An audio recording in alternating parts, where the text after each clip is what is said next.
Pada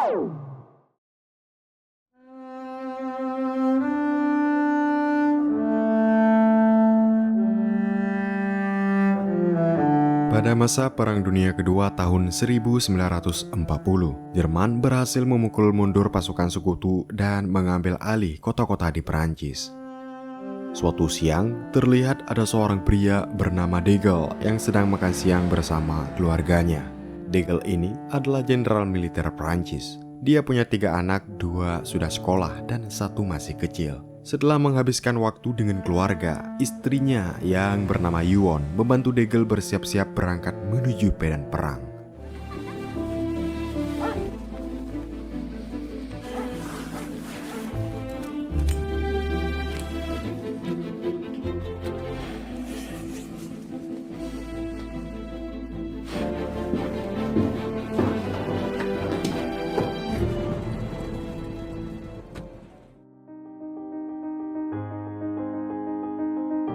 Saat sedang bertahan di barak, De Gaulle menghubungi markas pusat untuk meminta bantuan, tapi markas menolak dan malah menyuruh mundur.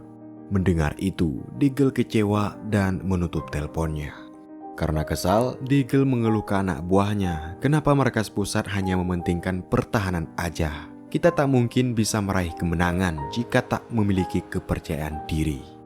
Seorang jurnalis yang mendengar kata-kata De Gaulle barusan kagum, lalu memintanya berpidato untuk mengobarkan semangat para pasukan Perancis. Nanti akan dia siarkan di radio. De Gaulle pun setuju. Mereka berdua kemudian pergi ke lapangan kosong untuk merekam pidato. Sementara itu di rumah terlihat istri De Gaulle yaitu Yuon sedang membaca surat kiriman suaminya. Dalam surat itu, De Gaulle menceritakan bagaimana kondisi peperangan saat ini. Karena pasukan Jerman telah berhasil menguasai kota-kota di wilayah timur. Jadi untuk sementara waktu lebih baik Yuon dan anak-anak pergi evakuasi ke rumah nenek di luar kota. Membaca surat itu, sebagai istri Yuon cuma bisa mendoakan keselamatan suaminya. 1 minggu pun berlalu, tepatnya pada tanggal 6 Juni. De Gaulle dipanggil ke kota Paris untuk menemui Perdana Menteri. Di sana, Perdana Menteri memuji pidato yang De Gaulle sampaikan lewat radio. Gara-gara pidatonya, para pasukan Prancis jadi makin bersemangat dan berhasil menahan gempuran Jerman. Berkat kesuksesan itu, Perdana Menteri pun mengangkat De Gaulle menjadi wakil Menteri Luar Negeri dan langsung mengajak ikut rapat. Selama rapat, Perdana Menteri, De Gaulle serta Menteri Dalam Negeri memutuskan untuk mendukung perang terus berlanjut. Walaupun terdesak, kita harus tetap memberi perlawanan pada Jerman. De Gaulle meminta para petinggi segera mengirim pasukan ke medan tempur untuk memulai serangan balik, jangan hanya bertahan. Sayangnya, Menteri Pertahanan yang bernama Petain menolak. Percuma, Petain menjelaskan posisi pasukan Jerman sekarang sudah sangat dekat dengan kota Paris. Bila Jerman berhasil mengambil alih kota Paris, maka Prancis akan berakhir. Sebelum itu terjadi, lebih baik pemerintah Prancis menyerahkan diri secara baik-baik dan memutuskan bergabung dengan Jerman. Lagi pula, peperangan ini sudah berjalan terlalu lama, terlalu banyak korban jiwa berjatuhan. Kalau ujung-ujungnya Prancis sudah pasti kalah, untuk apa kita menambah korban jiwa lagi? Melihat banyaknya petinggi yang mendukung saran Petain, De Gaulle sangat kecewa. Selesai rapat, Perdana Menteri memerintahkan De Gaulle pergi ke kota London untuk bernegosiasi dengan Inggris agar mau membantu Prancis. Sebelum berangkat, De Gaulle mampir ke sekolah menemui anak-anaknya terlebih dahulu. Dia memberitahu kalau kota Paris sudah tak aman lagi. Karena tadi ibu sudah pergi mengungsi duluan ke rumah nenek, De Gaulle menyuruh kedua anaknya itu segera pergi menyusul dan berkumpul dengan ibu di sana. De Gaulle juga berpesan, tolong gantikan ayah jaga ibu dan adik kalian.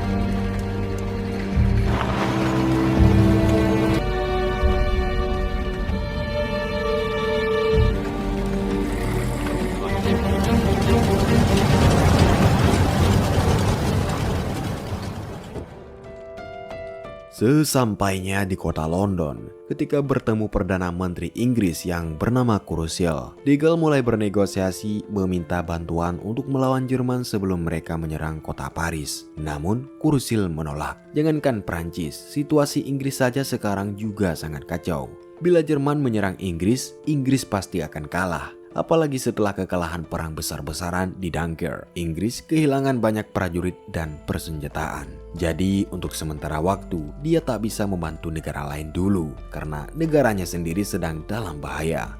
Mendengar jawaban Churchill, de Gaulle kecewa. Sepulangnya ke kota Paris, de Gaulle kaget melihat kondisi gedung pemerintahan yang sangat kacau.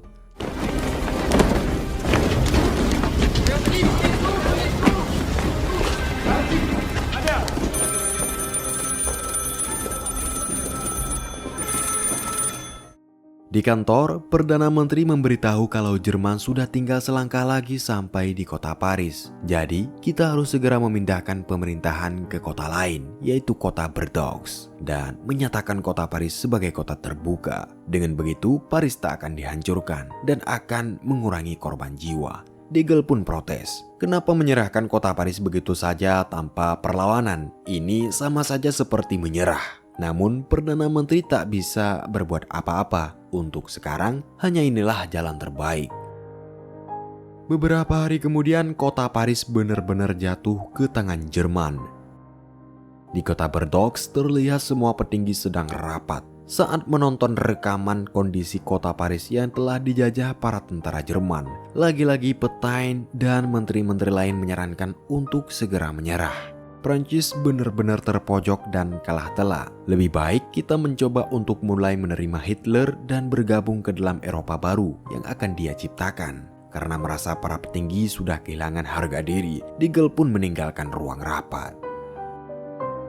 Selesai rapat, waktu de Gaulle sedang berdiskusi dengan Menteri Dalam Negeri, asisten de Gaulle memberitahu kalau Perdana Menteri telah menugaskan de Gaulle kembali ke Inggris untuk bernegosiasi dengan Churchill lagi. Mendengar Perdana Menteri masih belum mau menyerah dan masih berusaha berjuang, de Gaulle lega. Di tengah perjalanan karena searah, de Gaulle mampir ke rumah nenek untuk menemui keluarganya. Ketika bertemu, Yuan langsung berlari memeluk suaminya.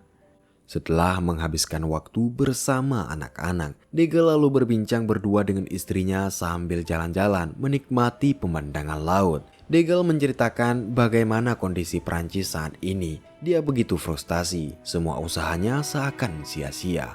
Yuan pun mencoba menguatkan dan mengingatkan suaminya tentang kisah-kisah sejarah yang dulu suaminya suka ceritakan.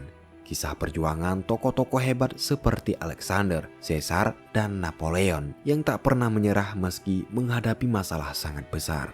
Mendengar ucapan istrinya, de Gaulle kembali bersemangat. Waktu ingin berangkat, de Gaulle berjanji dia akan berjuang melakukan yang terbaik demi keselamatan keluarga dan negaranya.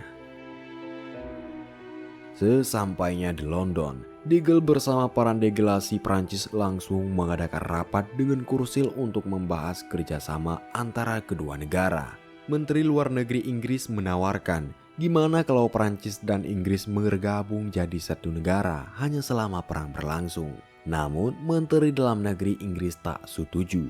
Jika bergabung, maka Prancis hanya akan jadi beban dan justru malah menyeret Inggris untuk hancur bersama. Di tengah perdebatan, dengan tegas Churchill berkata, Prancis dan Inggris sudah seperti saudara. Meski tak bergabung, tapi jika Prancis hancur, cepat atau lambat, Inggris juga pasti akan hancur. Churchill pun berubah pikiran dan memutuskan untuk membantu Prancis. Mendengar itu, de Gaulle senang. Selesai rapat, de Gaulle langsung menelepon Perdana Menteri lalu melaporkan hasil rapat barusan. Tapi bukannya senang, Perdana Menteri malah justru terdengar gelisah. Kemudian menyuruh de Gaulle pulang sekarang juga. Sesampainya di bandara, asisten de Gaulle melapor kalau saat ini telah terjadi kudeta. Perdana Menteri sudah mengundurkan diri dan posisi kepala pemerintahan telah diambil alih oleh Petain. Tak hanya itu, Petain juga telah memecat de Gaulle. De Gaulle pun bergegas menemui Perdana Menteri. Ketika bertemu, Perdana Menteri menjelaskan semua yang terjadi selama De Gaulle pergi ke Inggris. Para anggota DPR mendukung Nazi Jerman berkhianat. Mereka menghasut anggota DPR lain agar mau menghentikan peperangan dan bergabung dengan Jerman. Karena kalah suara di DPR, akhirnya terjadilah kudeta. Mendengar cerita itu, De Gaulle berencana ingin kembali ke Inggris untuk melakukan perlawanan dari sana. Ia yakin Churchill pasti mau membantu. Perdana Menteri yang sudah pasrah hanya bisa mendukung. Ia juga memberikan uang simpanannya untuk membantu misi De Gaulle. Setelah persiapan selesai, De Gaulle pun berangkat ke Inggris.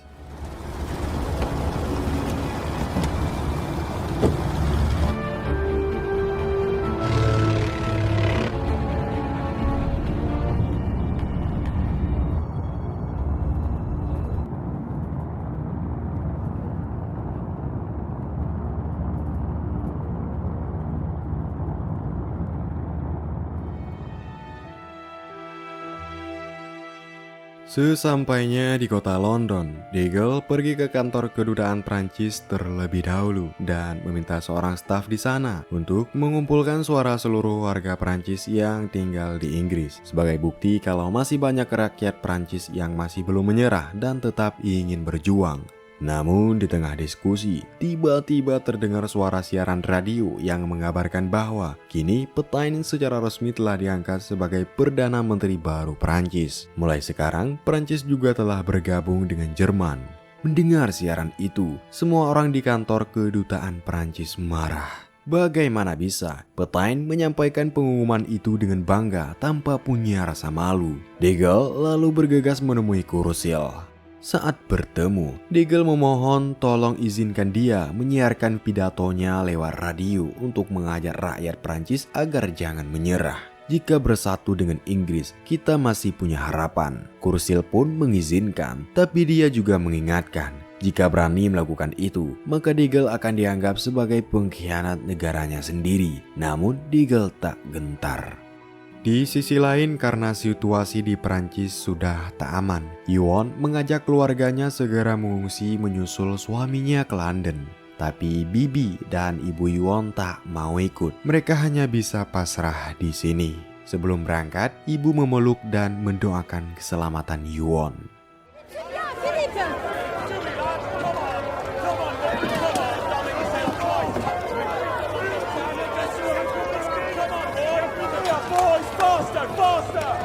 Time for tea. Come on. Burn them all, burn them all. We don't want them to have it. Écoutez-moi, il faut pas rester là, c'est dangereux. Il faut rentrer chez vous. Place au aucun bateau. Trop dangereux. Veuillez pas rester là. Écoutez-moi, il faut pas rester là, c'est dangereux.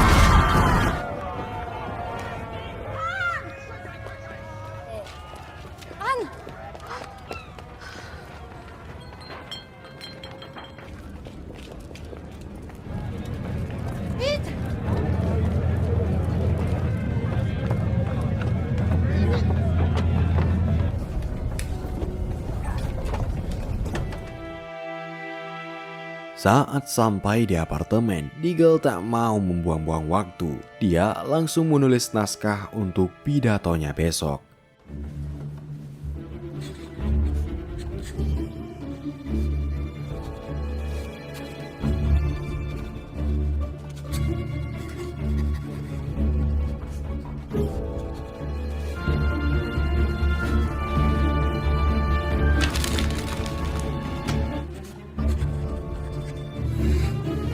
Charles, les avions.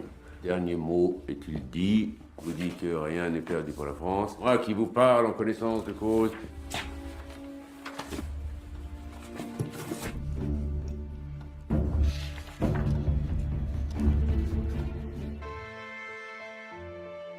Keesokan harinya, sebelum menyiarkan pidato, De Gaulle menelpon Bibi lalu menanyakan kabar keluarganya. Bibi hanya memberitahu kalau Yuan dan anak-anak telah pergi ke pelabuhan. Tapi dia tidak tahu lagi bagaimana kabar mereka. Katanya tentara Jerman menjaga ketat perbatasan agar tak ada warga yang kabur dari Perancis. Mendengar itu, De Gaulle khawatir.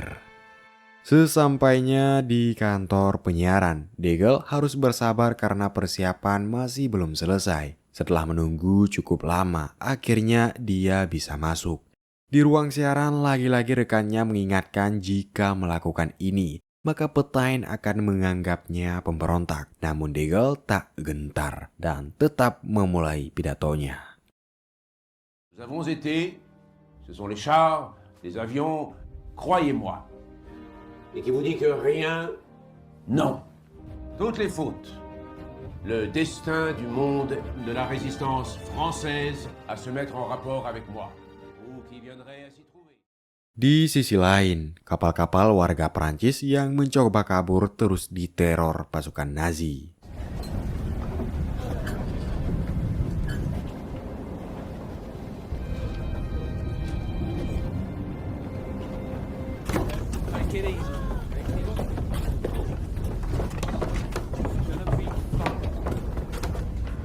Ladies and gentlemen, do not turn on any lights. German aircraft are still present in it.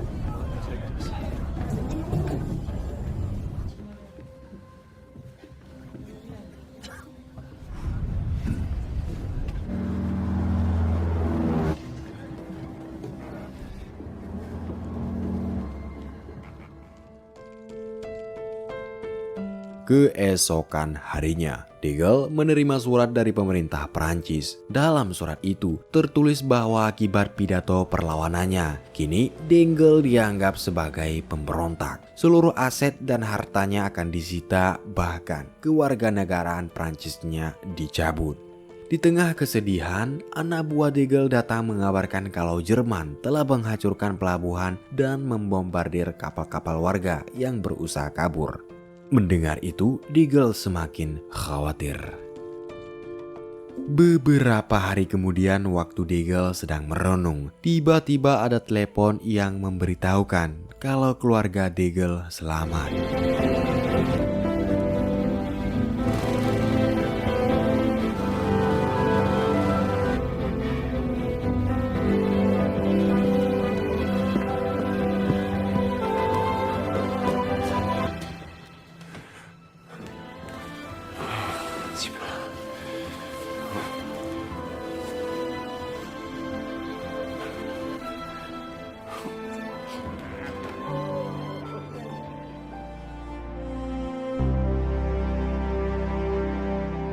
Hari demi hari berlalu di kota London, Inggris. Terlihat De Gaulle masih terus menyiarkan pidato perlawanannya setiap hari untuk seluruh rakyat Prancis. Namun kini dia tak lagi sendiri. Keluarganya selalu menemani dan mendukung perjuangan De Gaulle demi kemerdekaan negaranya.